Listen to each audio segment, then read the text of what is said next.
Hello students, विदेशी मुद्रा भंडार या जिसको हम फॉरेन एक्सचेंज रिजर्व्स या शॉर्ट में फॉरेक्स रिजर्व कहते हैं, दुनिया में जो वर्ल्ड की रैंकिंग है उसमें इंडिया अभी अभी 5वां बड़ा कंट्री बन गया है जिसके पास बहुत ज़्यादा विदेशी मुद्रा है अपने भंडार के अंदर।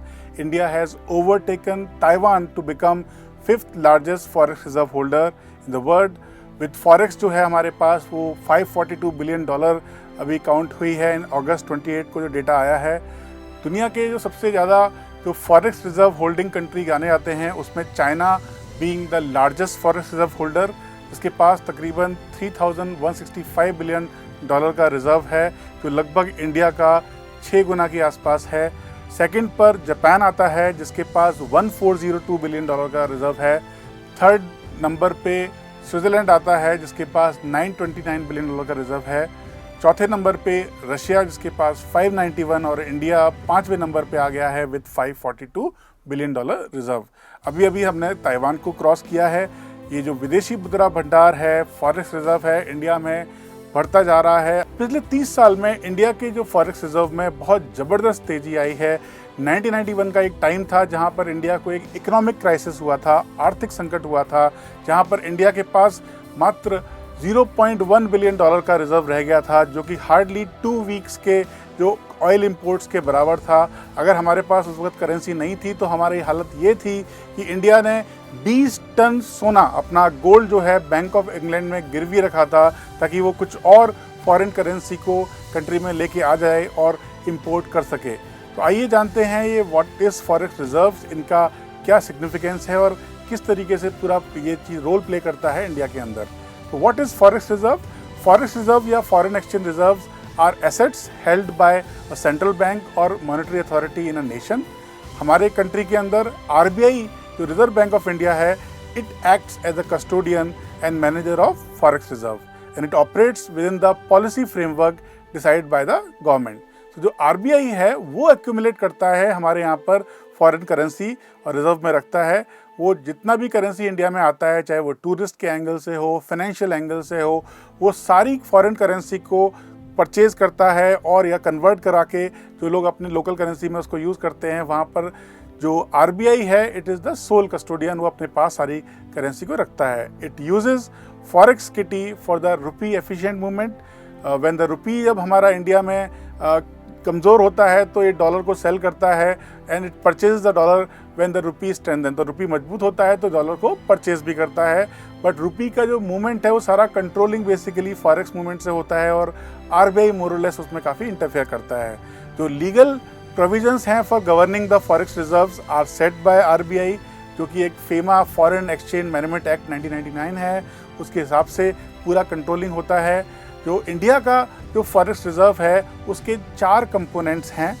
4 कंपोनेंट में से पहला कंपोनेंट है foreign currency assets such as US dollars, euro, Japanese yen and pound sterling. और इसके जो एक कैश वाली करेंसीज में ये प्रोमिनेंटली 4 करेंसी हैं। साथ ही में इंडिया जो अपना फॉरेक्स रिजर्व के अंदर गोल्ड और एक जो आईएमएफ की जो करेंसी होती है स्पेशल ड्राइंग राइट्स एसडीआर, उनको भी अब करेंसी में इंक्लूड करता है। इंडिया का जो पूरा $542 बिलियन का जो फॉरेक्स रिजर्व है उसका 64% हमारा कैश फॉर्म में है। तो आप बोलेंगे कि इंडिया इतना सारा डॉलर्स और यूरो कंट्री में रखता है तो कि गोडाउन में रखता है? Answer is no.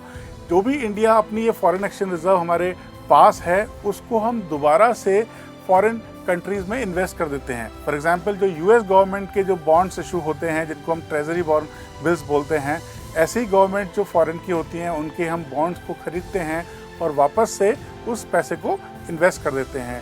इंडिया के पास 28% जो डिपॉजिट है वो हमारा फॉरेन के सेंट्रल बैंक में पड़ा हुआ है और तकरीबन 8% जो है हमारा कमर्शियल बैंक्स जो बाहर हैं दुनिया में उनके यहाँ पर हमने डिपॉजिट किया हुआ है।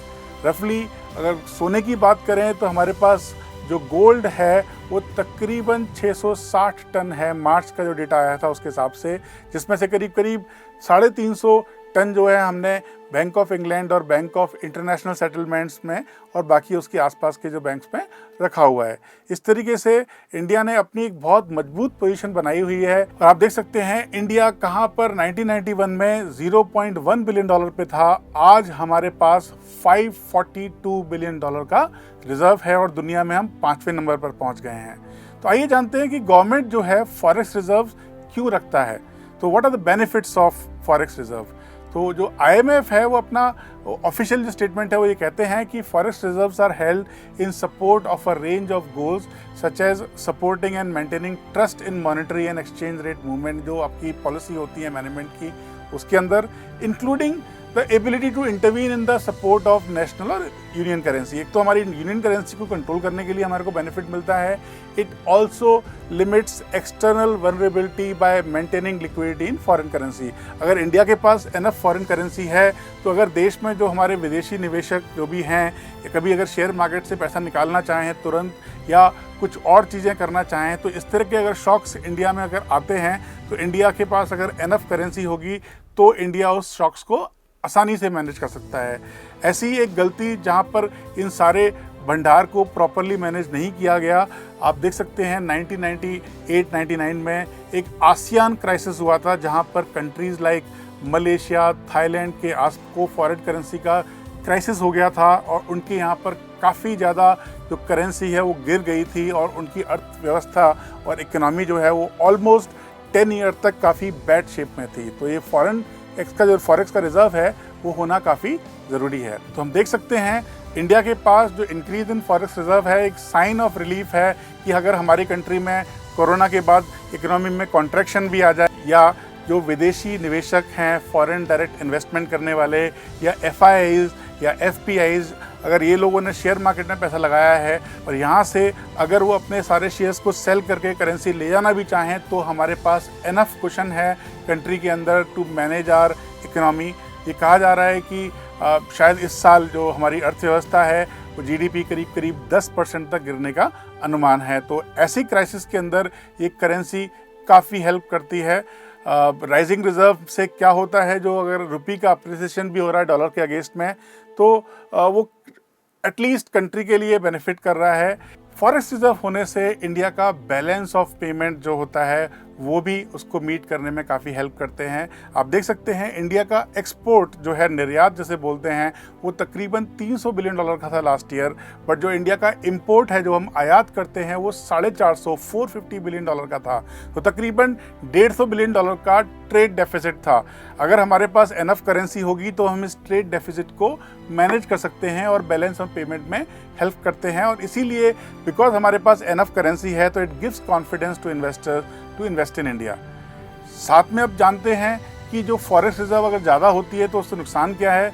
नुकसान ये है कि अगर इंडिया में RBI जो है अगर डॉलर्स को खरीदती जा रही है और करेंसी को प्रिंट करके एक तरीके से मार्केट में वो इन्फ्यूज़ कर रही है, तो इससे जो इन्फ्लेशन का रेट है वो बढ़ने के चांसेस हो सकते हैं। इसीलिए ये कहा जा रहा है कि ये फॉरेक्स रिजर्व को प्रॉपरली हमें हैंडल करना पड़ेगा और प्रॉब्ली हमें इसको इन्वेस्ट करना पड़ेगा in other countries to manage this forex assets. हालांकि आप देख सकते हो जब इंडिया में अगर RBI फॉरेन करेंसी को रखता है तो उस पर कोई इंटरेस्ट नहीं मिलता है, तो it makes sense to invest that money in other US treasury bills so that आपको उसमें कुछ इंटरेस्ट मिलने के चांसेस हों। अब ये जानते हैं कि जो इस साल का जो फॉरेक्स रिजर्व है वो लास्ट ईयर तकरीबन 470 बिलियन डॉलर था। तो सडनली जब कोरोना का क्राइसिस हो रखा है इंडिया के अंदर लास्ट 7-8 महीने से, और आप देखेंगे इसके बावजूद इंडिया का जो फॉरेक्स रिजर्व है वो तकरीबन 70 बिलियन डॉलर से बढ़ गया। तो इसके क्या क्या रीजंस हैं। जो लोग बहुत एलिमेंट्री लेवल पर इकोनॉमिक्स पढ़ते हैं उन लोगों के लिए मैं बता सकता हूँ कि इंडिया में जो फॉरेन करेंसी आती है उसके मेन रीजंस क्या क्या हैं। एक तो है हमारा एक्सपोर्ट, जिससे हम तकरीबन 300 बिलियन डॉलर कमाते हैं। एक हमारा फॉरेन डायरेक्ट इन्वेस्टमेंट, विदेशी पूंजी निवेश, जो डायरेक्टली हमारी कंपनियों में विदेशी जो निवेशक हैं, इन्वेस्टर्स हैं, वो इंडिया में इन्वेस्ट करते हैं। रिसेंटली रिलायंस इंडस्ट्रीज़ ने ऑलमोस्ट 20 बिलियन डॉलर जो है अभी उनके पास आए हैं, जो फेसबुक और गूगल ने जियो में इन्वेस्ट किया है। तो ऐसे निवेशकों से हमारे को फॉरेन करेंसी मिल रही है। साथ ही में जो फॉरेनर्स हैं वो इंडिया के शेयर मार्केट में बहुत इंटरेस्टेड हैं, बॉन्ड्स खरीदने में, शेयर्स खरीदने में। तो जो FIIs हैं या FPIs, फॉरेन पोर्टफोलियो इन्वेस्टर्स हैं, वो भी इंडिया में काफ़ी सारा पैसा इन्वेस्ट कर रहे हैं। तो हमारे पास बहुत करेंसी इस बार आ रही है। हालांकि करेंसी हमारे पास आ रही है तो हमारी करेंसी जाती कहाँ थी? सबसे ज़्यादा हमारा इंपोर्ट करने में, फॉर एग्जांपल ऑयल इंपोर्ट करने में, तेल का आयात करने में हमारी बहुत करेंसी जाती थी। लास्ट ईयर जहाँ पर क्रूड ऑयल के रेट तकरीबन $70 पर बैरल थे, इस साल आपने देखा होगा अप्रैल में आते आते ये रेट $1 पर बैरल हो गया था। हालांकि अब जाके वो रेट 40 तक आया है लास्ट वीक में।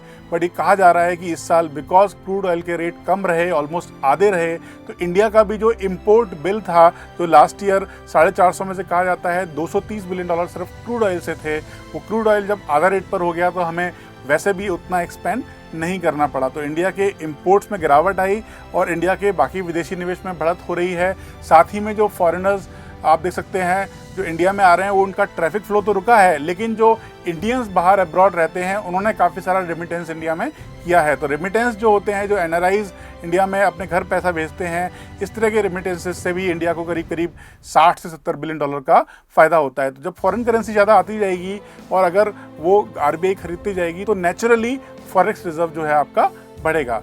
तो ये कहा जा रहा है अब तक कि ऑलमोस्ट $43 बिलियन FDI से हमारे यहाँ आ गया है, तकरीबन 20 से 22 बिलियन डॉलर्स हमारा FPI में इन्वेस्ट हुआ है, और जितनी ज़्यादा ये करेंसी हमारे यहाँ आती जाएगी उतना हमारे रिजर्व बढ़ेंगे। इंडिया को ये बहुत ज़रूरी है कि अगर जितने भी आर्थिक संकट और ऐसे वाले शॉक से बचना है तो अपना रिजर्व बढ़ाना होगा। बट इसके साथ साथ एक सस्टेनेबल सॉल्यूशन जो एक इकोनॉमी में होता है कि इंडिया को जो अपना बैलेंस ऑफ पेमेंट है, या आप कह सकते हो ट्रेड जो भी डेफिसिट अभी होता है इंडिया को, उसको कन्वर्ट करके ट्रेड सरप्लस में कन्वर्ट करना पड़ेगा। फॉर एग्जांपल आपको अपने एक्सपोर्ट बढ़ाने होंगे, इंपोर्ट को भी बढ़ाओगे लेकिन export has to be more than import, तभी हमारे को नेट करेंसी का फ़ायदा होगा और लॉन्ग टर्म में ये सस्टेनेबल रहेगा।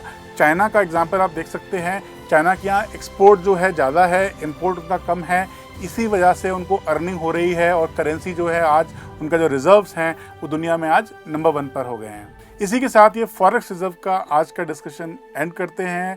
आने वाले टाइम पर हम और national, international, economy, polity, science जैसे टॉपिक्स मेड इजी के जो प्राइम यूट्यूब चैनल है वहाँ पर लेके आएंगे। Till then stay tuned, bye bye.